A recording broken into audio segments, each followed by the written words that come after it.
Alright guys, so today we got a gameplay video for Gecko Moria for the list that I posted just the other day. Awesome reception on it. Really appreciate all the likes, all the comments on that. It was really well received, a lot better than I thought it would be, since I know Gecko Moria isn't super popular right now. But I got a lot of comments asking if I could do gameplay for it with some specific matchups. I'll be honest, it's kind of hard to get specific matchups on the sim, but I tried my best to get some of the core 4, core 5 most popular decks you would play against with this. So we'll go into that. This is just an overview of my list here. I'm not going to go super into it. If you want to check out the actual deck profile, I'll include the link in the description below. But the key things that we like to look out for in this list is obviously we got the Sakazuki, the Isho, the Stussy, and the Brook. Those are kind of the most variable changes you can have in a Gecko list from what I've been testing right now. So we'll jump into this, we'll have some great games, and we'll do a bit of a breakdown for game by game, sort of see the thought process for all the decisions I'm making and the different kind of play style for each different matchup. So stay tuned guys, you got 4 games coming your way. Peace.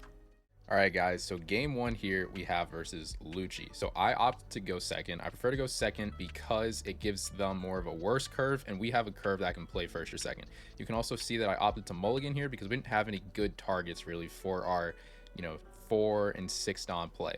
So here we play brand new on turn 2. We can get either the Sakazuki or the Ice Age. I opt to get the Sakazuki because we have a perfect 6 Dawn play lined up ready to there. So whatever he plays on his 5 Dawn, we know we can remove. He swings 6, just going for the mill, just doing damage. There's no point in us ever countering out of this first swing, and we got rewarded for it by getting a Perona. He plays the stage, which just sucks. When they have stage in this matchup, it does hurt a lot more because our 4 cost bodies are outed a lot more easily, as well as our higher cost bodies, so it does hurt a lot. But obviously here on 4 Dawn, we use leader skill, get the Perona, make him ditch 1. That's the really nice thing about us in this matchup with having Perona is Black and Lucci really want a lot of hand size because they need those resources for combo plays.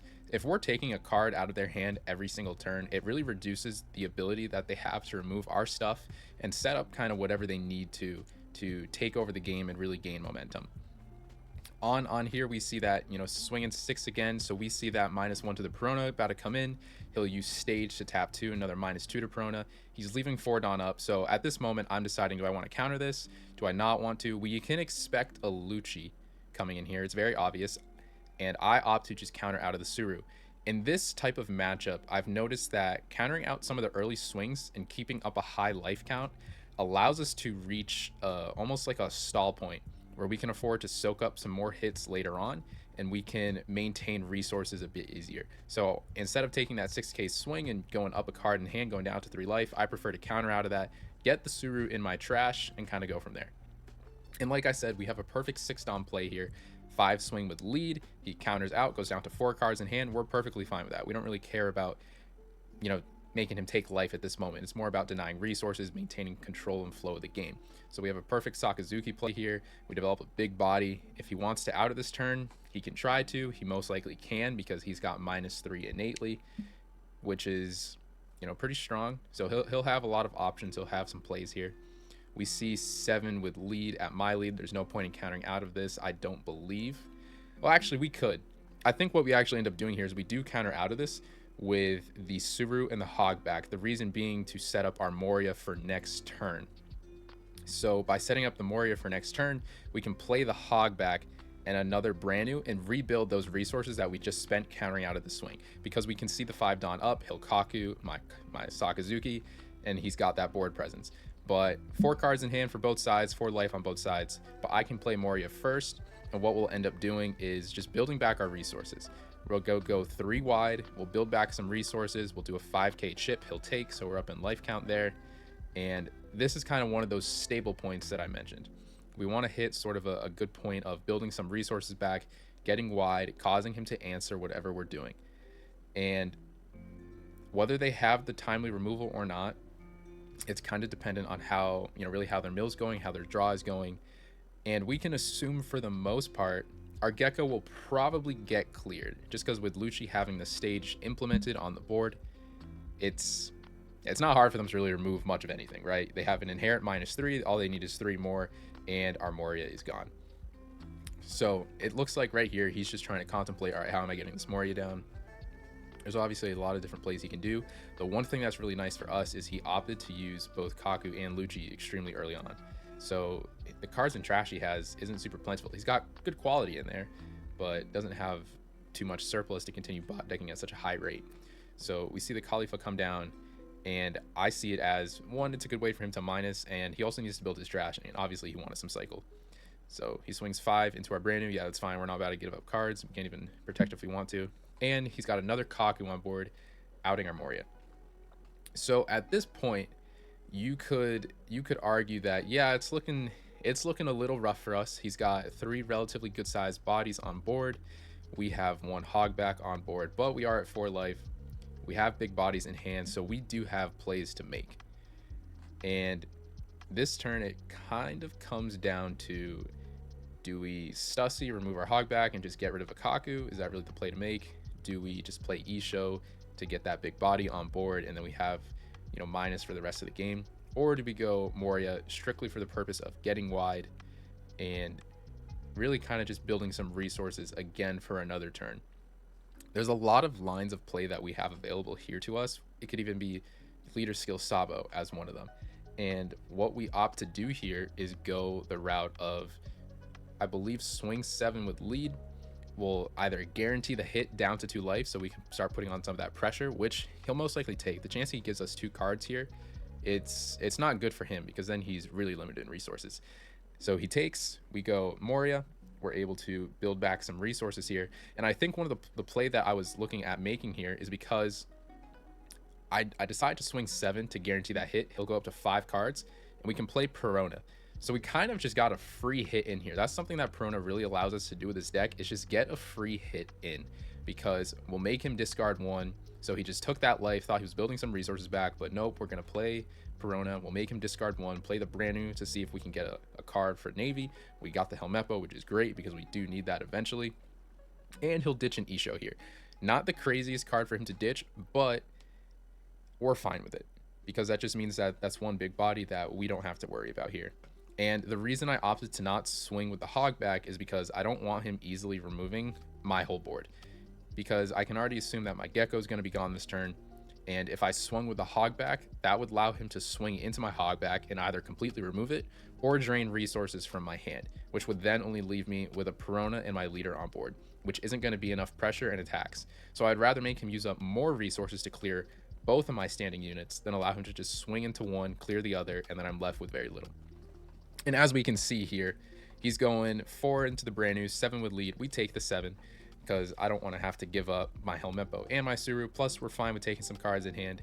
He'll go into the Gecko Moria here, into the Lucci, get the Helmeppo, and yeah, just the usual combo play and pop our Moria.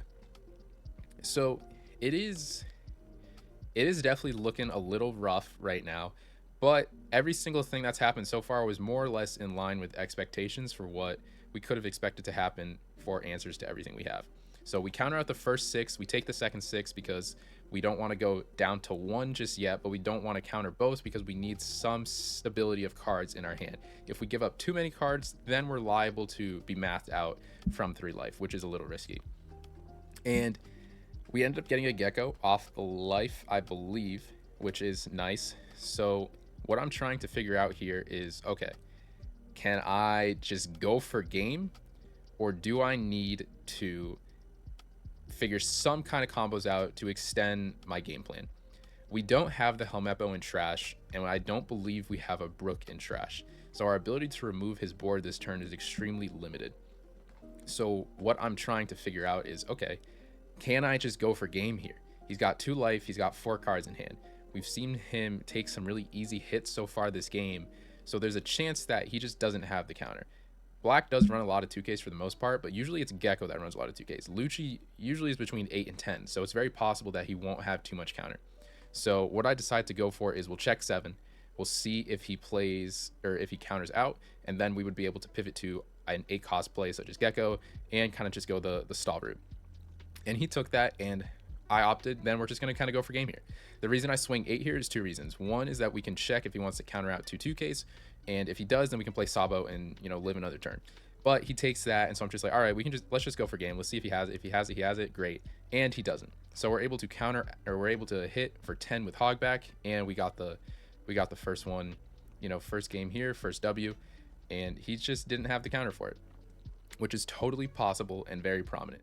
All right, guys, so for game number 2 here, we have versus Bonny. This is going to be another really common matchup that you'll see. We have a really good opening hand here, so we don't mulligan. They choose to go second, which is fine. We do have a curve for going first, so it's okay. I actually do prefer to go first in this matchup. It just feels a little bit better in terms of our curve. So we'll go 6 with lead, use leader skill, play Perona. The one thing that sucks about this matchup is Bonny's leader skill almost counters our leader skill perfectly, because the timing in which we summon our unit, they'll always be able to rest it. So the key for us is to honestly just abuse Perona as much as we can. They're going to crash into Perona every single time. There's no point in countering out and draining our resources. Just let it go, and we'll just keep recurring Perona again and again, just whittling down their life and causing them to discard 1 in addition to that every time, so they don't plus in terms of resources. So here it's very simple. We'll just go 8 with leader, tap 2 on attack, summon Perona again. And if they want to counter out of this, that's 2 cards in hand. Or if they want to block, we're also fine with that. So make them ditch 1 before they can even decide that. So they'll go down to 5 cards, take the life, go back up to 6. And what we can expect here, crash into Perona, summon a Hawkins. Just very standard Bonny plays. They play to their curve extremely well, which is fine. Now, this turn is a little bit weird for us. We have a lot of cards in trash that are very good, which is nice. It's a 7 Dawn turn, so the one thing we don't have for next turn is a big body. We have a Hogback in trash. So the play that we'll do here is we'll swing 6 with lead, use leader skill. We'll get the Hogback just to get the Gecko back to hand, because we need plays for next turn. We have 5 life, so we're fine with soaking up hits at any point that we need to. We're not really stressing for that. Now, the reason I don't swing bigger than 6 here, even though they'll most likely just block with Hawkins, is because 7 Dawn for us is a really nice turn to get wide very quickly. So we ditch the Absalom, summon the Hogback, and then we'll get the Gecko Moria to hand. And we'll actually end up playing the Perona from hand. That way we can just minus their hand 1 more, and we're 1 body wider. That's really important because against green doesn't like being threatened with a lot of attacks too soon, because it really, it drains their resources. They don't want to give up so many cards in hand. They've already taken life pretty quickly, which green usually does prefer to counter out some of those early swings, but clearly they haven't had the counter power this game to be able to do so. So what can we expect on this 8 Dawn turn? Crash into our Hogback, probably swing lead, and then, some variation of Hawkins, maybe Kid, or even a Hody Jones. Those are the usual plays we can expect. So we get the Hawkins Bonny. Yeah, it makes a lot of sense. So Hawkins for us in this matchup is extremely annoying, because there's only 2 ways we can really get rid of it off the board. One is to just hard swing into it and just clear it with a big attack, or 2 is 3-cost Brooks on attack KO ability, because obviously Hawkins can't be removed from on play, because they'll just rest the unit that we're trying to KO it with. And the fact that they have 2 on board is really annoying. We're in a bit of a weird position here, because we have 2 Sabas in hand, 2 Ice Age, the Moria, and the Hina. We have a lot of minus power, but the downside is we can't make any use of it, because none of our KO will successfully go through. We'll just be hurting ourselves even more. So what we're gonna end up doing here is we'll just swing 5 with lead. It really doesn't matter at all here who we decide to swing with, because we're not using leader skills, so they'll just rest our leader off of this attack. Now, if this Bonny player was a little bit more aware, they could have just blocked this with their Hawkins, and then when we swing 3 with our Sindri into their Bonny, just block with the Rouge, and then they have a Bonny on board. But they didn't recognize that, which is on them. And here what we're going to do is just build up resources for a turn. We're going to get wide on them, and we're just going to build resources. Unfortunately, we whiffed the brand new, which happens a lot, but we have the Hogback. We'll get back another Moria to hand. That way we're able to have plays for our next turn, build some resources. We're still at 4 life, so we can soak up some hits, and we are wide. Obviously, we have a Sindri and a brand new on board, so it's not like they're super threatening, but we got some good tempo here. In terms of board quality, theirs is definitely better than ours right now, and they opt to play Kid this turn. Swing 5 into our Perona, and most likely we'll just let this go. I don't want to give up resources in hand, and by letting this Perona go, it forces them to swing into our life, and I want cards in hand. I need some cards to combo into, something to get us out of this situation, because it's not great. Hawkins, Rouge, Kid on board, 5 cards in hand, 3 life. Bonny is looking in a pretty good spot. They're probably feeling pretty confident here. And we have a lot of cards in hand that are kind of dead. So what's the play for us? Obviously, we need to get this kid out of here, and the best way to do that is just through removal. They don't have a Rosinante on board, so they can't protect it from this KO. So we'll just hard play the Gecko, use the Ice Age, clear it with Absalom Suru, just get it off the board, because there really isn't much else that we can do. We can't, there's no point in swinging into it first and just having them rest, you know, something that we want. So we'll just hard clear it, and then we'll be able to just swing 9 into their Hawkins. If they want to give us 2 cards from hand to be able to protect this thing, that's fine. Or if they want to use the block, that's also fine, because now they don't have that Dawn recurring every single end phase, so they have to play a little bit smarter with their Dawn and their plays. And then we'll just swing 6 with Hogback, which is really nice. I think him tapping both Hawkins is not the smart play on his prior turn, because it just let us get such a free swing in. When we have to use most of our Dawn to remove things, it just lets us get a free swing in. And here Bonnie's crashing into our Hogback. I will protect the Hogback. The reason behind that is because I need to maintain my board and have potential bodies to swing into this kid if I can't remove it through KO. And they're doing the same play again of, you know, using these Hawkins to swing into it, which I disagree with here.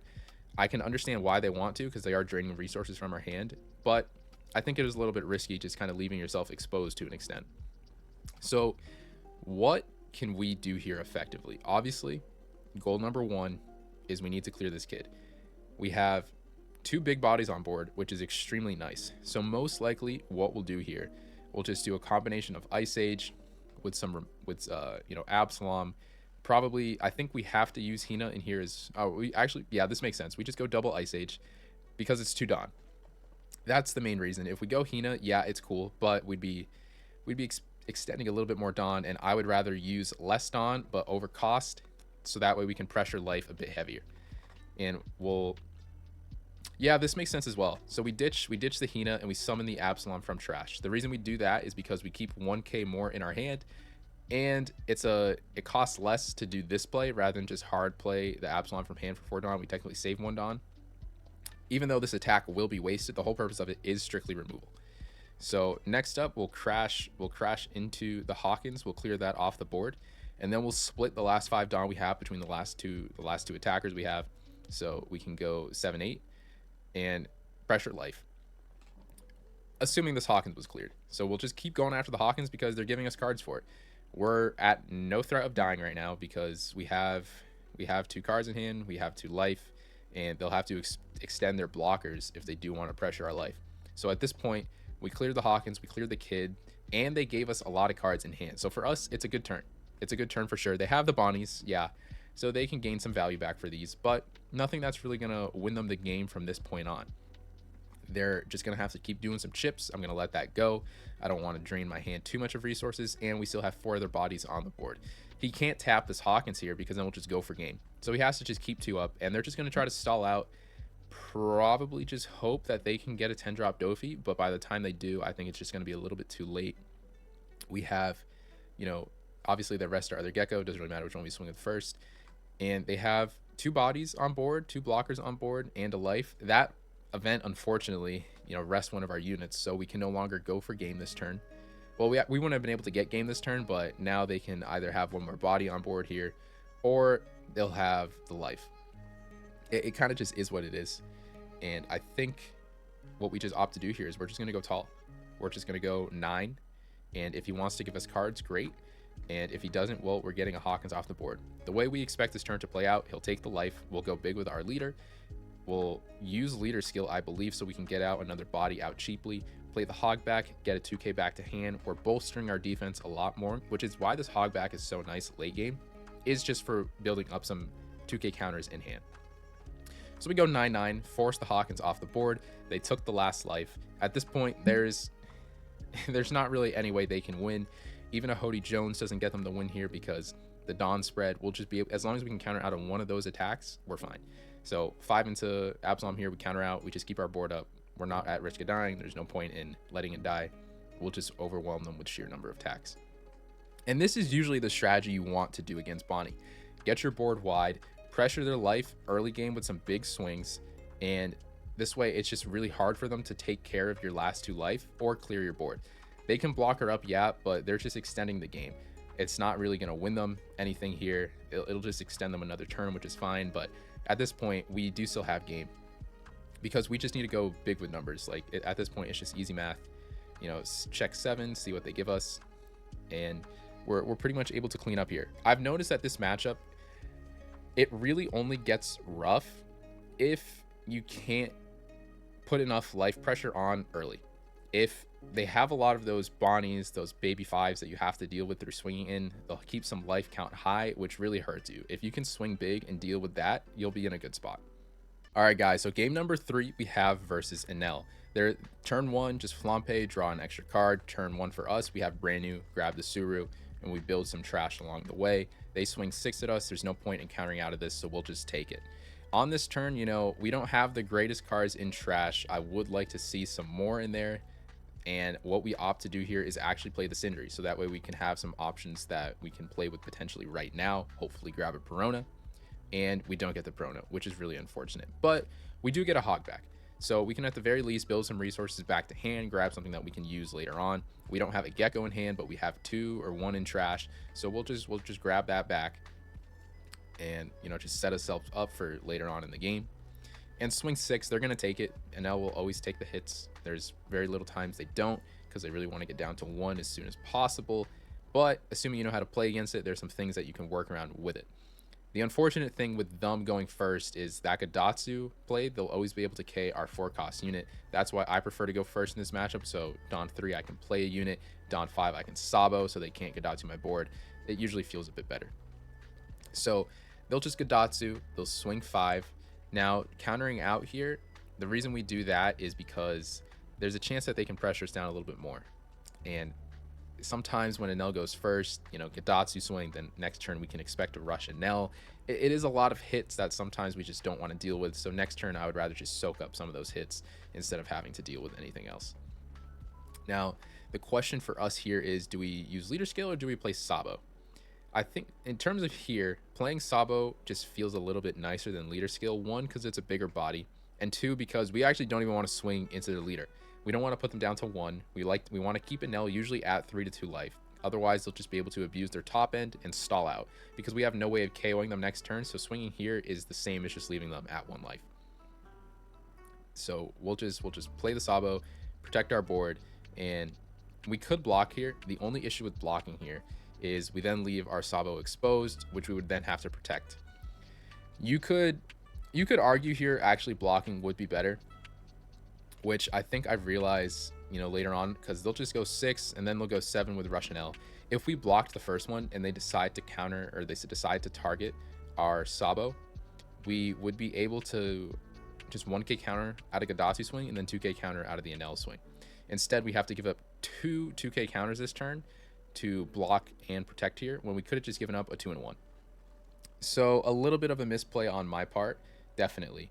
And one thing I forgot to mention at the start of this game is Isho is by far the most important, one of the most important cards in this matchup, because it's a big body. It rips cards from hand for Enel, and Enel really wants to keep high hand count for resources so they can just late game just spam big body after big body and just stall you out until you don't have any resources left. That is how Enel plays. That's pretty much how he's always played. And by playing Isho, we're able to minus those big bodies a lot easier, as well as we're just ripping 2 cards out of hand. He's down to 4 cards in hand. And the only purpose, or the only thing that we want to do at this point, is just swing into his bodies. We don't want to deal life damage because then he'll just be able to have Yamato and Ace live. So we just want to swing into his bodies and just drain resources from their hand so we can go for game eventually when we know they can't counter out. That is how you play against Enel. You need to get wide on them and drain their hand early enough so that they can't counter out when you go for game. Because if you mistime that, you're just going to lose. The really unfortunate thing here is they have 8-drop Katakuri to answer our Isho. That is a really big loss for us because now they have 3 sizable units on board with a Shirahoshi blocker. We're in a very weird situation here because we don't really have a board. Yeah, we gained 1 life, but I would rather have the Isho on board to let us remove all these units a lot easier. So what we have to decide here is, do I Gecko Moria? Do I leader skill? Do I Stussy? We have some plays here, but the most important goal for us this turn really is to remove at least 1, hopefully 2 bodies this turn. How can we go about doing that? We do have a couple of lines of play that we could do here. We could swing 6 with lead into Gadatsu, Ice Sage on the Katakuri, and then Absalom, Gecko Moria, Suru combo the Katakuri out. Ideally, that is the best play in my mind because it would allow us the best chance of getting rid of 2 units. Unfortunately, he protects the Gadatsu, which is a good play, so he can keep up some attackers. And what we actually decide to do here instead is Gecko Moria, Rebecca, Helmeppo, and then we'll grab a Brook off of the Rebecca, which I actually do like a bit better than the Absalom play here because it gets us, you know, ever so slightly wider. And Brook is a unit that he's going to want off the board. It's going to draw some attention to our board rather than our life, which I kind of want to be the focus here. I don't really want to take too many hits to my life because we have a collective 2k counter in hand, and I would rather him focus my life down, or rather him focus my board down than my life, because we just can't deal with the hits to face all that much. Like, he'll swing 7 here and we'll just block that, which is fine. So basically everything that we summon with our Gecko Moria just served as 3 blockers, which we're totally cool with. We're totally cool with that. And now he has to make a decision on what to do here. He'll just play the ace for the life, go up in life. Obviously he can't rush because now they're at 3 life instead of 2 life. And for us, this is actually a very pivotal turn. The reason, because we're able to have a Stussy and just pop the ace right away. That's why I like running Stussy as a one of, is because in this matchup where they just play a big body, we can just out it immediately. So what we're going to do here is swing 6 at Gadatsu. If he wants to protect it, great. If not, cool. We can just have the follow-up with Gecko. But the reason we go 6 first with leader into the Gadatsu is because then we can crash 9 into the Gadatsu with our Gecko. And if Gadatsu did leave the field, then we could go 9 into the Enel, force him to use skill, go down to 1 more life, so then we're effectively taking a life. Which it didn't happen, but he's at 3 life, only has 1 real body on board, 3 cards in hand, so we're definitely winning the resource battle at this point, which is exactly what we need to have happen. Play the Stussy, pop his big unit. He can go another ace here and go up in life count, but that's not really doing a whole lot for him here. It wouldn't really do a lot for him here. And he can't Yamato. There's nothing for him to pop. He could 8-drop Katakuri. That would definitely be a play that he could make here and bot deck our Gecko, putting us up more life, which would, I think it would help him because he would be in a safe spot at that point, you know, high life count. And instead, what we can expect here is, you know, do I want to take this 5? I don't know. You could argue that, yeah, we could just take this 5, but then I also have to take the 7 that comes after that. And going down to 1 life right now does feel a bit risky, but we'll decide to do it. The reason, because we do have the Sabo in hand, we could build back some blockers with Rebecca, and also because I expected, you know, he would probably want to clear my Gecko. If he didn't have, you know, too much good hand, you know, ability, he would just hard clear my Gecko. And he decides to go 5 with Flampe as well, so just a little cheap shot, which is fine. You know, it is what it is. But the nice thing for us is, you know, we still have the Stussy, we have Gecko in hand, we have plays to make for this turn. So there's a lot of options that we can do here. And ideally, you know, we'll just get this 7-drop Enel off the board this turn. That is our main goal. Drain resources from hand, get the 7-drop Enel off the board, and we don't even have to worry about his life. There's no point in ever worrying about getting Enel's life count down. We just need to worry strictly about their board and their hand size. That's the true resources for them. As long as they don't have a board, as long as they don't have a hand size, we'll be able to recur enough of a board at some point to be able to close out for game. So we'll go 7 at Enel, he'll counter out, so he's out of 0 cards in hand. We'll go Gecko Moria, we'll just build back the exact same board of resources we had before. Instead of Helmeppo, we'll go brand new since we're not KOing anything. We'll grab the Helmeppo off the brand new, build some resources back to hand, play the brand new, and we'll just pop the Flampe. So it's 1 less thing we have to worry about. We don't need to be cheap shotted with 5 COT or 5k swings anymore by that. So right now, we're looking in a really good position. We have a full board. He's got 1 card in hand. He's got 3 life, which is, yeah, that's fine. But what plays does he really have to make here? He has very little options. Meanwhile, with our hand, you know, we can play the blocker if we need to next turn. We can play the Sakazuki if we need to next turn, if we need to KO something, because we also have the Helmeppo. So the range of what we can KO is a lot wider. Brook is on the board, so it's also something he has to worry about. We have a good way to KO and reduce cost by 1 extra if we really need to. Plus Rebecca blocker on the board. It's we definitely reached a stable point, which against Enel is what you need to do. You need to not pressure life beyond 2. You need to then clear their board as much as you can through attacks, through KO effects, you know, whatever kind of removal you can. get their board low, get their hand count low, and just really, it's all about that. So he'll swing 8 into our Brook. I'm just going to let that go. Brook actually isn't going to really do anything here for us. It could have, but there's no point in really trying to protect it. I would rather keep the Rebecca up so that we can protect our life, because at this point our life is also very important. He's got low resources, so we want to make sure our life count is high so he can't just blitz us out of the game with a couple of attacks. And case in point, Onami swing banish with Enel. Like, I'm not really sure if that was the play. I don't think that was the best play for him. I think you just keep that card in hand, but there wasn't much he could do because we have a Rebecca block. So no matter where he decided to go with what he was going to do, we were just going to block regardless. And now he has no cards in hand, so we can just out this Enel extremely easily. Go 9/9 into it, use the skill, sure, that's fine. Use the block, that's fine. And now we can just crash 7 into it. Enel's gone. We'll develop some more units this turn. We could put him down to 1 life if we really wanted to with our brand new. And at this point, there's very little he can do to get back into this game. Our board is big, it's healthy, his hand is non-existent, his life is about to go down, his board is about to be non-existent. So this is more or less like the sort of the perfect match against Enel. We didn't see like crazy stuff. Like, yeah, obviously we saw the Stussy, but he saw the cards too. You know, he saw the Gadatsu on curve, he saw the Enel on curve, he saw the Katakuri on curve to out our Istro, he saw the Ace to then build up 1 more life. So he definitely saw the cards he needed, but we were able to reach a stable point to deal with kind of all of those things that he was throwing at us. And at this point, you know, we also play the Sabo. I'm not going to get him the chance to top deck an Ace or top deck a Yamato and just get that free life back. So that's the reason that we decided to not swing with the brand new. And he'll go 13 into our Stussy. This is an easy block with the Sabo. Of course, we would rather have the Stussy on board than the Sabo. Our life isn't at risk. And he'll just go a cheap 5 with Onami. We'll ditch the 1k here. There's no point in taking this hit and, you know, risking lethal out of nowhere with something. And at this point, you know, we have 4 attacks. He's effectively got 3 life.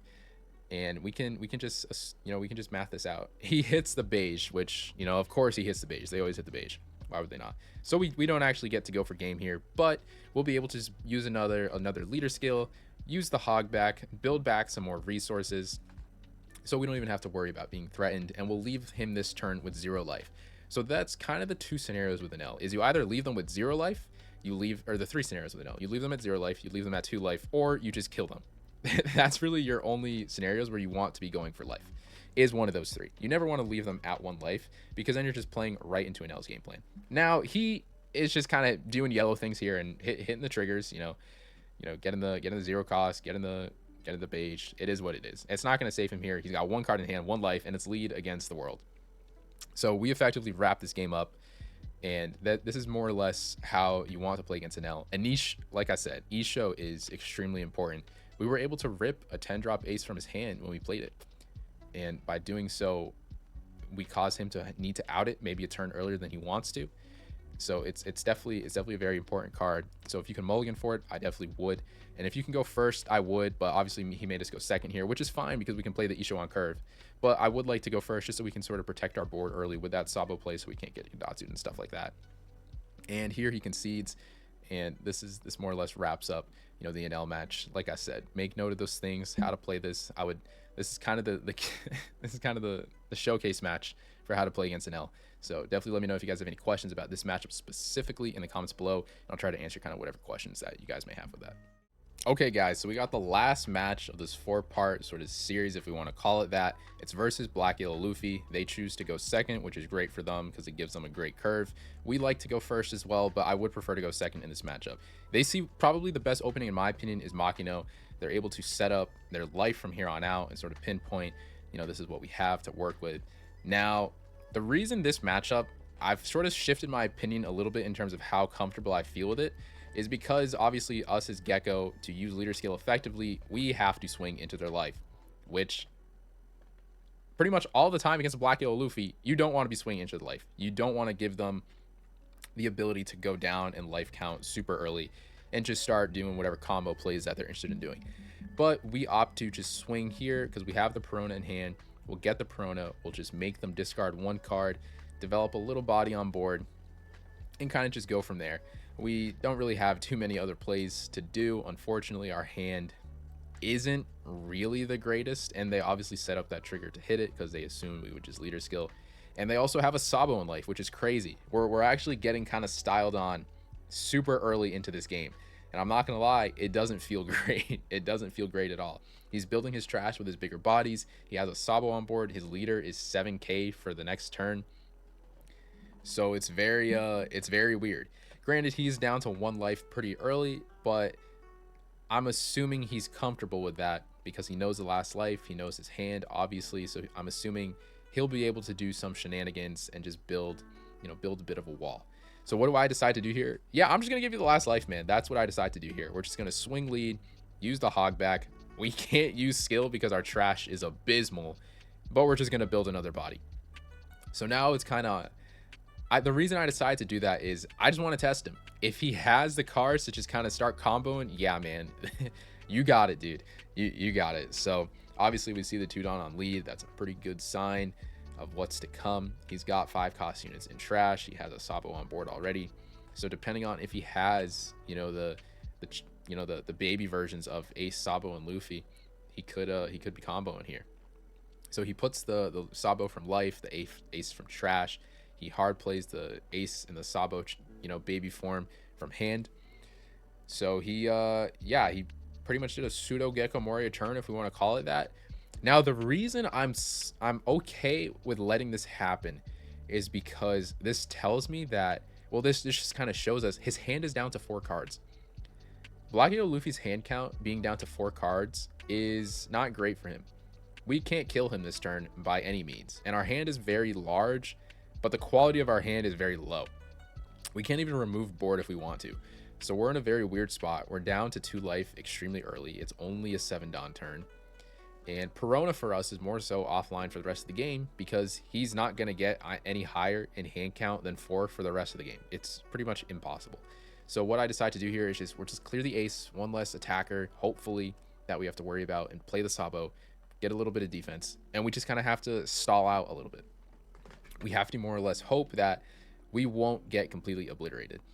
And so as you can tell, we also have Stussy and Isho in hand. Isho normally is a great card in this matchup, but I kind of let this match go a little bit too fast to be able to get any value out of Isho at this point. And the reason behind that is we didn't even have Isho in opening hand, so it's a little hard to assume, yeah, we'll just draw into the Isho, or we'll just see a brand new to get into the Isho. It's a little risky to play like that, in my opinion. So we opted to go a little bit fast and just kind of hopefully try to blitz him out of the game, which effectively we got his hand count pretty low, which is good. So he'll swing 6 here. We have to start countering out using the cards in our hand because we can't afford to go down to any less life than what we're at. Otherwise we'll just get, swung out the game with his Sabos, and if he, whatever kind of bodies he wants to use. So we do block here with the Sabo because we need to keep our life up to 2. Now we're at 9-Don. There's nothing with protection on his board. His leader actually isn't even, at 7 or 9k power. He's 5k lead, 2 life that will just get bot decked, and it's an interesting spot that we've come to. It definitely is. He's only got 4 cards in hand. We can't go for game here. There's no way we can go for game here. So for me, it's a matter of how can we set up to be able to close out the game. And what I'm kind of deciding to do is, okay, well, I don't want to get rid of both of his life this turn because then that just makes the rest of his kit live. I'm fine with getting rid of 1 life and then forcing him to have the card to get rid of the other. That way he can't Gecko leader combo effectively. So what we will opt to do here is, I need a big body on this board. That's for sure. So we'll just swing 5 at the Garp. He's not going to get any use out of that Garp anymore. And I think what we do decide to do here is I think we just check 6 with our Perona or our Hogback. And the reason we decide to check 6 with one of them is because if he wants to take the life and have it go bot decked, yeah, we're fine with that. If he wants to block and give us a card, yeah, we're fine with that. But it allows us to draw some attention away from our life on the following turn and force him to go after our board. And we'll just develop the Isho. It was between the Isho and the Stussy for the 2 that we developed. I just decided to go Isho. That way, if we do need to get any minus later on in the game, we'll be able to do so and clear some of these blockers if they don't have protection, or any of his units that don't have protection.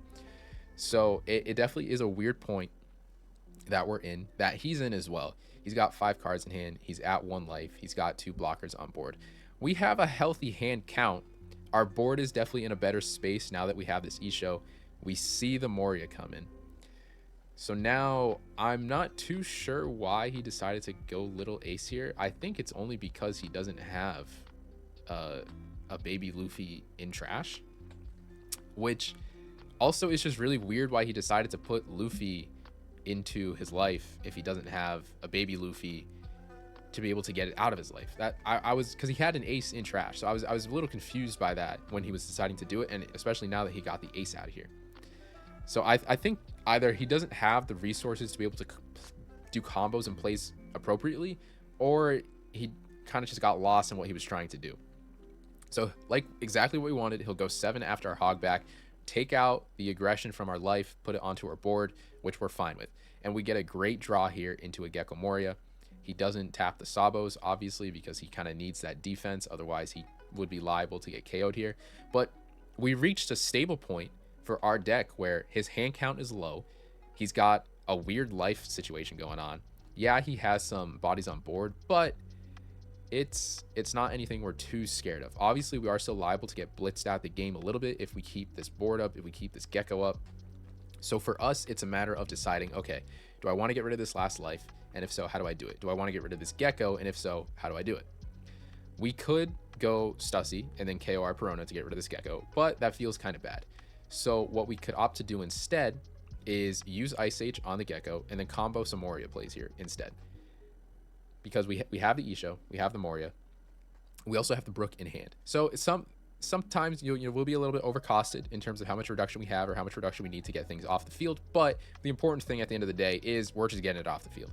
So we get the Moria off the field. We have the Brook on board. So we're setting up for being able to KO things now on attack if you can't see another Sabo. We got 2 big bodies on board. We have a blocker on board. We have 2 decent attackers in addition to that. And we have 6 cards in hand with decent counter power. So we reached a stable point, like I mentioned, of building big bodies, getting wide, and also having some sense of defense. And we're forcing him to use this Makino to get rid of his last life so he can leader skill, because we didn't attack his life. So him putting those 2 Luffys back into life caused him a lot more trouble than it caused us. And we're perfectly fine with that. He's kind of put himself into a bit of a weird loop where now he's going to use leader skill, get those 2 cards back, but all the babies that he's playing from hand and the cards he's playing from hand, obviously his resources now are just super diminished. So he can try to go for game here, which could be a little bit scary. Now he's going forward Garp into our Brook. The reason we decide to counter out here is because we're going to use this Brook as a bit of a pseudo blocker. By countering 1k here on the Brook, we're saving a 7k swing at life, because now he has to dedicate another swing into this Brook. So for 1k counter, we protected a 7k swing at our life, which is just really good value because he can't leave this thing on the board. Now, am I going to double dip into this Brook? Probably not, because it served its function. It drew 2 attacks, but it also drew a bigger attack, which is really nice for 1k. So we'll probably just let this go. And if we don't, it's either between Rebecca block or, a 2-1 from hand. It's definitely a decision to make, but we do just want to, we're fine with letting it go. KOing on attack isn't super necessary here, and we also want to be able to protect our life from these follow-up attacks. Because there is a world that he could just decide to swing the Sabos, and we can't defend appropriately. So we want to counter out 2-1 here, protect our life. We'll be able to have 1, 2, 3 guaranteed, through 2 life, Rebecca block, so we wouldn't be at risk of losing here. We still have 3 cards in hand, Rebecca, Suru, Stussy, that in case we need to do any kind of combo plays, we do have the option to do so. So of course he'll pass turn here, which makes sense. He doesn't want to tap his blockers. He's at 1 life, which is a weird life. He's only at 7k though. He's not at 9k.